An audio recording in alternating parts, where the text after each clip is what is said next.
مجدد دوران، اے مجدد دوران، اہل کمال پیر اچھی قدر چومنے لگے، منظر مراقبے میں کئی گھومنے لگے،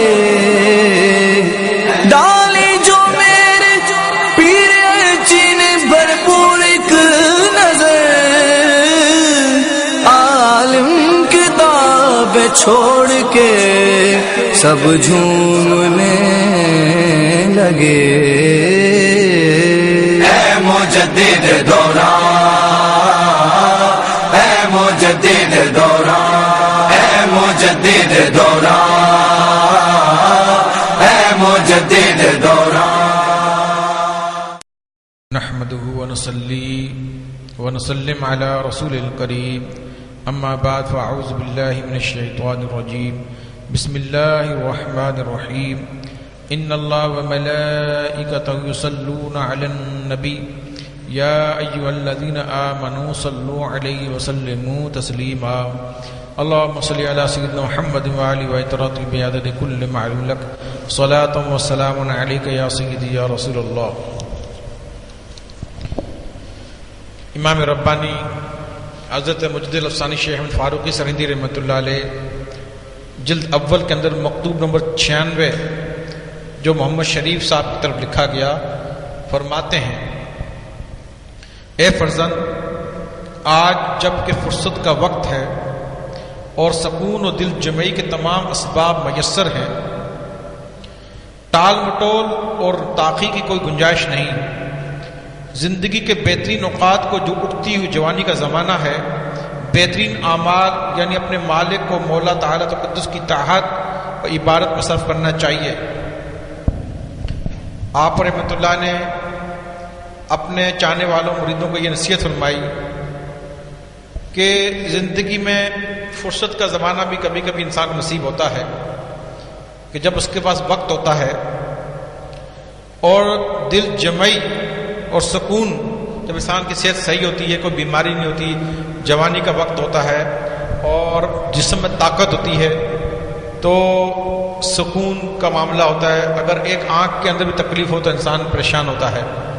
فرمایا کہ جب تیرے کو فرصت بھی ہو اور تیری صحت بھی اچھی ہو، جوانی کا زمانہ ہو، پھر ٹال مٹول کی کوئی تاخیر کرنا اور ٹال مٹول کرنے کی گنجائش نہیں ہے، کیونکہ یہ بہترین زمانہ ہے، تیرے پاس بہترین ٹائم ہے جوانی کا۔ اس میں کیا کرنا چاہیے؟ آپ فرماتے ہیں کہ میرے بچے، میرے چاہنے والے، اس میں تو ایسے اعمال کر کہ یعنی کہ اللہ تبارک و تعالیٰ کی اطاعت اور عبادت میں صرف کرنا چاہیے، یعنی کہ ایسا ہی زندگی بسر کر لے کہ جس میں اللہ کی رضا ہو، وہ کام کر جس میں اللہ کی رضا ہو، ان کاموں سے بچ جا جس میں اللہ کی ناراضگی ہے، جن کاموں کو اللہ نے کرنے کا حکم دیا ہے ان کو کر، جن سے منع کیا ان سے رک جا، جو فرض و واجب ہے اور سنت و مستحب اس کو تو ادا کر۔ فرماتے ہیں آگے: اور نصاب موجود ہونے کی صورت میں زکوٰۃ ادا کرنا بھی ضروریات اسلام میں سے ہے، اسے بھی رغبت بلکہ خدا کا احسان جانتے ہوئے ادا کرنا چاہیے۔ اللہ تعالیٰ نے اپنے کمال کرم سے پورے دن رات میں صرف 5 وقت عبادت کے لیے مقرر کیے ہیں، اور بڑھنے والے مال اور چلنے والے مویشیوں میں صرف 40واں حصہ تحقیقاً یا تقریباً فقراء کے لیے معین فرمایا ہے، اور مباحات کے استعمال کے میدان کو فراغ کر دیا ہے۔ بہت ہی بے انصافی ہے کہ دن رات کی 60 گھڑیوں میں 2 گھڑی بھی اللہ تعالیٰ کی اطاعت میں صرف نہ کیا جائے، اور 40 حصوں میں صرف 1 حصہ بھی فقراء کو نہ دیا جائے، اور مباحات سے وسیع دائرے سے پاؤں باہر نکال کر حرام اور مشتبہ چیزوں تک لے جایا جائے۔ آپ فرماتے ہیں اللہ تبارک و تعالیٰ تجھ پر زکوٰۃ بھی فرض کی ہے، اور کتنا آسان فرمایا ہے کہ 40 حصوں میں سے 1 حصہ فقیروں کو دینا، 1 حصہ 40۔ اللہ نے تجھے مال دیا ہے اور حکم دیا کہ ان 40 حصوں میں 1 حصہ فقیروں کو عطا کر، اور 60 گھڑیوں میں 2 گھڑی بھی تو اللہ کی عبادت نہ کرے، 5 وقت اللہ نے نماز فرض کی ہے، 2 گھڑی بھی اللہ کی عبادت نہ کرے تو کتنا بیوقوف ہے۔ اللہ تعالیٰ نے بہت مباحات، بہت ساری جائز، لاکھوں باتیں جائز رکھی ہیں اور کچھ باتوں کو حرام کیا ہے۔ ان جائز لاکھوں باتوں کو چھوڑ کر تو پھر بھی حرام کی طرف جائے تو یہ تیرے لیے بدبختی کی بات ہوگی، خرابی کی بات ہوگی۔ پھر آگے فرماتے ہیں موسم جوانی میں جو نفس امارہ کی سلطانی کا زمانہ ہے اور شیطان لعین کے غلبے کا وقت ہے، تھوڑے عمل کو زیادہ ثواب کے ساتھ قبول فرماتے ہیں۔ فرماتے ہیں جوانی کو جو زمانہ ہوتا ہے یہ نفس امارہ جو انسان کے اندر نفس ہے اس کی سلطانی ہوتی ہے، بادشاہی ہوتی ہے، کہ جوانی کے اندر جو نفس کی بادشاہی ہوتی ہے، اور شیطان لعین جو اس کا مددگار ہے اس کے غلبے کا وقت ہے، وہ غلبہ کرتا ہے اس وقت میں۔ لیکن اس وقت اگر کوئی آدمی تھوڑا عمل بھی کرے اللہ تعالیٰ اس کو ثواب زیادہ عطا فرماتا ہے۔ اور کل جب ارذل عمر تک پہنچا دیں گے اور حفاظ اور قوی سست ہو چکے ہوں گے اور سکون دل و جمعی کے اسباب منتشر ہو جائیں گے، حسرت و پشیمانی کے سوا کچھ حاصل نہ ہوگا، اور بہت ممکن ہے کہ کل بڑھاپے کے وقت تک فرصت نہ دیں، اور ندامت اور پشیمانی کی فرصت جو ایک طرح کی توجہ ہے میسر نہ آئے۔ فرماتے ہیں کہ کل جب بڑھاپے کا وقت آ جائے گا، انسان بوڑھا ہو جائے گا، اس کے اعضاء سست ہو جائیں گے اور بیماریاں لگ جائیں گی، دل جمعی اور سکون کا یہ وقت ختم ہو جائے گا، تکلیفوں کا وقت شروع ہو جائے گا۔ اس وقت اگر تو نے جوانی ضائع کر چکا ہوگا، وقت اچھا وقت تو نکال چکا ہوگا، تو پھر اس کے بعد حسرت و پشیمانی رہے گی، باقی کچھ تیرے کو حاصل نہ ہوگا۔ اور یہ بھی ممکن ہے کہ کل بڑھاپے تک تجھے مہلت ہی نہ دی جائے، فرصت ہی نہ دی جائے، اس سے پہلے ہی تیرا کام تمام ہو جائے، تو تو نے وقت جو جوانی کا مطلب وہ ضائع کر دیا۔ فرمایا کہ پھر کیا ہوگا کہ ابدی عذاب اور دائمی سزا جس کے متعلق پیغمبر صادق صلی اللہ علیہ وسلم نے خبر دی ہے اور نافرمان لوگوں کو ڈرایا ہے اور درپیش ہے، پھر اس کے بعد وہ ابدی اور دائمی عذاب ہے جس کے لیے متعلق میں ہمارے آقا صلی اللہ علیہ وسلم سب کچھ بتا دیا تھا، وہ درپیش آ جائے گا۔ اس سے ضروری دوچار ہونا پڑے گا، پھر اس سے تجھے دوچار ہونا پڑے گا، وہ تجھے ملے گا۔ آج شیطان مردود خدا تعالیٰ جل سلطان کے کرم کا دھوکہ دے کر مداحمت میں ڈالتا ہے اور خدا سبحانہ کے عفو کا بہانہ کر کے گناہوں کا ارتکاب کراتا ہے۔ یعنی بہت سارے لوگ ایسے ہیں کہ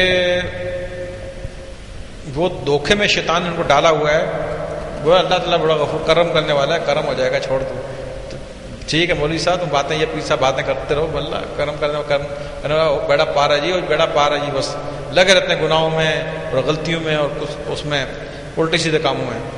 آپ تاریخ کی سیدنا شیخ عبد القادر جیلانی رحمۃ اللہ علیہ عوارف المحارب پڑھ رہے ہیں، رسالہ شریعہ پڑھ رہے ہیں، جتنے بھی بڑے بڑے اولیاء کرام کی کتابیں لکھی ہیں اس میں سوکھے بیڑے پار کا ایک لائن دکھا دیں جس میں لکھا ہو سوکھا بیڑا پار ہے جی۔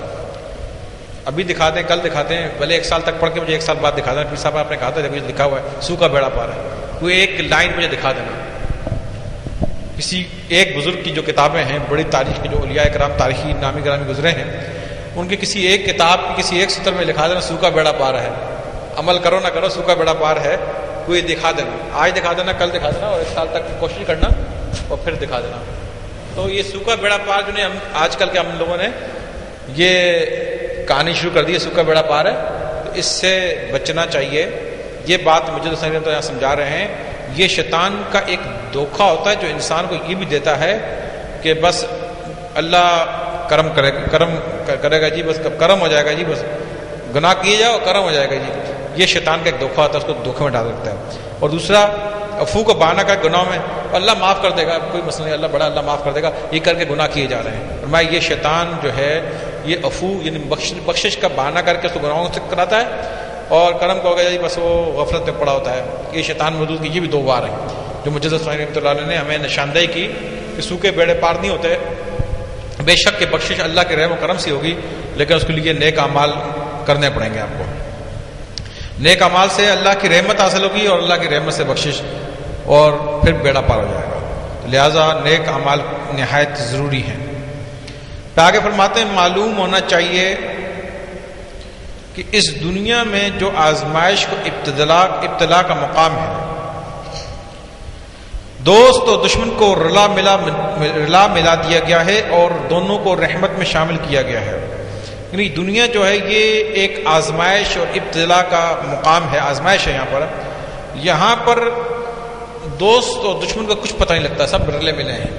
یعنی کیونکہ یہودی کی یہاں بھی اولاد ہوتی ہے، کھانے اس کو بھی ایک سے ایک ملتے ہیں، عورتیں اس کے پاس بھی ایک سے ایک حسین ہیں، صحت ان کی بھی بہترین ہے، بڑے ٹھاٹ باٹ ہیں، بڑے مزے ہیں. مسلمان کے پاس بھی نعمتیں ہوتی ہیں، اولاد ان کی بھی ہوتی ہے، ہندوؤں کی بھی ہوتی ہے. تو یہاں دشمن دوست سب رلے ملے ہیں. اس کی پھر آگے مثال دیتے ہیں کہ قرآن شریف میں اللہ نے فرمایا ہے کہ میری رحمت ہر شے کو وسیع ہے. میری رحمت، قرآن میں اللہ فرماتے ہیں میری رحمت ہر شے کو وسیع ہے. دنیا میں رحمت اللہ کی کافر پر بھی ہے اور مسلمان پر بھی ہے. ان کو بھی یہ مانے یا مانے، اولاد، یہ ہوا، یہ پانی، یہ خوراکیں، یہ نعمتیں یہ اللہ ہی دیتا ہے.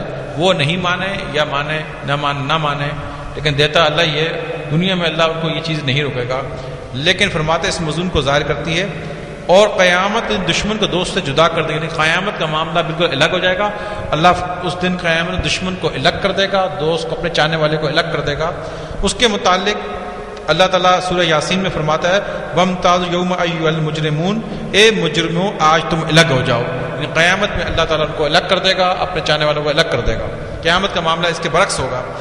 اس بات کی خبر دیتی ہے اس وقت رحمت کا کوڑا دوستوں کے نام نکلے گا اور دشمنوں کو محروم، مطلق اور واضح طور پر ملعون قرار دیں گے. تو قیامت میں جو ہے اللہ کی رحمت صرف اپنے چاہنے والوں کے لیے ہوگی، اور جو ملعون دشمن تھے ان کو مطلق طور پہ محروم کر دیا جائے گا، بالکل اور ملعون قرار دیا جائے گا کہ اللہ کی رحمت سے دور. قرآن شریف میں اللہ نے فرمایا میں اپنی رحمت عنقریب ان لوگوں کے لیے لکھ دوں گا جو تقوی اختیار کرتے ہیں. اللہ نے فرمایا میں اپنی رحمت عنقریب ان لوگوں کے لیے لکھ دوں گا جو تقوی اختیار کرتے ہیں. تقوی ایک لفظ ہے، ایک لائن میں اس کا کوئی معنی یہ ہوگا، ایک سطر میں اگر کوئی جائے تقوی کیا ہے، ایک لائن میں اس کا تشریح یہ ہوگی کہ جن کاموں کو اللہ نے کرنے کا حکم دیا ہے ان کو کرے اور جن سے منع کیا ان سے رک جائے. اللہ کے منع کیے ہوئے کاموں کو چھوڑ دے، جن کے کرنے کا حکم دیا ان کو خوشی سے کرے. یہ تقوی کی ایک مختصر تشریح، تو بہت لمبی ہوتی ہے، ایک شارٹ کٹ تشریح یہ ہے. یہ لوگوں کے لیے اللہ فرماتا ہے کہ میں اپنی عنقریب اپنی رحمت ان کے لیے لکھ دوں گا. اور زکوٰۃ دیتے ہیں جو ہماری آیات پر ایمان رکھتے ہیں، جو ایمان رکھتے ہیں زکوٰۃ دیتے ہیں اور حلال اور حرام کی تمیز کرتے ہیں، یہ متقی لوگ ہیں. اللہ فرماتا ہے کہ قیامت دن میری رحمت صرف ان کے لیے ہوگی. اس معنی کی شاید تو گواہ ہے، یعنی میں اپنی رحمت ثابت کر دوں گا اور ان لوگوں کے لیے جو کفر و معاصی سے پرہیز کرتے ہیں اور زکوٰۃ ادا کرتے ہیں. تو اللہ تعالیٰ نے کرم اور رحمت کو آخرت میں ابرار اور نیک کردار اہل اسلام کے لیے مخصوص کر دیا ہے.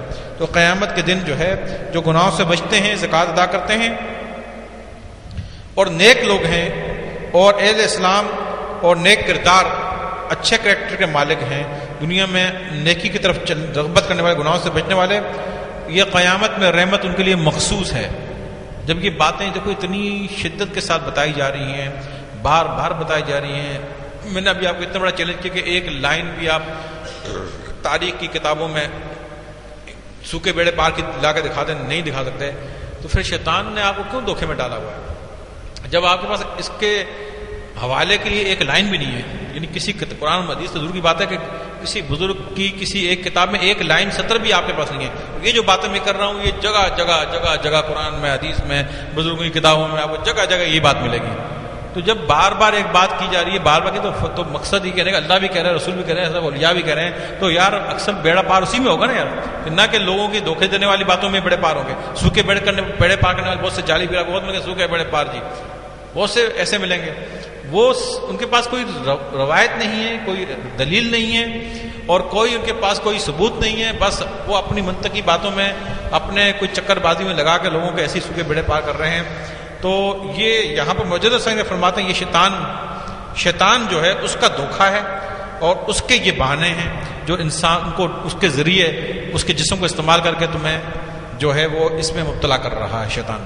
تو جب یہ آپ کے پاس کوئی دلیل نہیں ہے، کوئی ثبوت نہیں ہے، کوئی ایک سطر ایک لائن نہیں ہے سوکھے بیڑے پار کی، تو پھر یہ جو ہے جب کہ یہ باتیں تقوی، پرہیزگاری، نیکی، یہ آپ کو قرآن میں، حدیث میں جگہ جگہ یہ ڈرایا جائے گا، جگہ جگہ آپ کو جو نا وہ یہ بات جو نا بتائی جائے گی.